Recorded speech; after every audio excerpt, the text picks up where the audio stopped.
بلاه. كانوا يبعثوا عندك شهيد اللقلق يا خو، عندك شهيد اللقلق. هذا او رائد.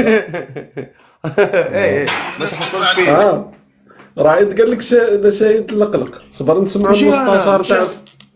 مش انا اللي قلت، تقول لهم باللي سيد قال عن فلان، انا عن مستشار قالك شهيد اللقلق، انا خاطيني. بصح انت اللي فكرتني فيه، ودرك راح نزيد نعرضه امام الجمهور الكريم. انا نعطيك تماركي براسك انت مسؤول. والله غير رائد كيما كان بيكام، انا برك يعطيك باس دي. رائد شيكور ما تتعبش والله.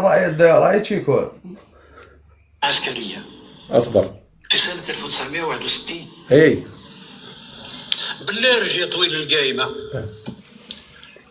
كان في جماعه، هذا راهو ماشي مهرج، هذا راهو مستشار تاع عبد المجيد تبون امام المجلس الشعبي الوطني. عبد المجيد شيخي عينا في هذيك اللجنه المشتركه اللي دارها ماكرون مع تبون من اجل مراجعه التاريخ بين الجزائر والمغرب بالقضايا التاريخيه العالقه. هذا راهو شخصيه كبيره.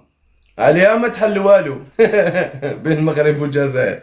باش يدير شوف العملاء هادو، السيد يحكي على الشهداء وانت تضحك. ماشي انا نتاعو في ثكنة عسكرية. كيشوف هذاك العلام بالبلون روج ينزل عليه يقطعوه يديه العش نتاعو ويلطخوا. الجنود تحينوه وأطلقوا عليه الرصاص فكسروا رجله فسقط. بقى يحوس في الثكنة. وأخبرني أحد المنعاوي، الله يرحم الشهداء، نينا مع الجيش الفرنسي في ذلك الوقت بعد توقيف القتال، وكان في الحقيقة مناضلا للثورة مدسوس في صفوف نصاص.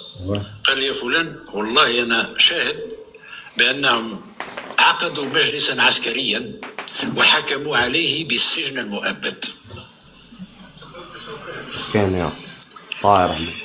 وكان للحظ أنني صورته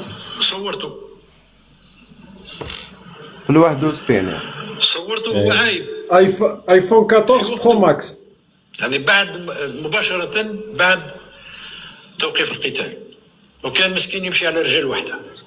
سبحان الله. حكمناه وداويناه وارتاح ولا طار العش نتاعو وبدا يعرش علينا من فوق. هذا الصورة نتاعو موجودة عندي. على كل حال يمكن نعطيها لكم فيما بعد. أنا صورته بنفسي لأن الدار هذيك سكناها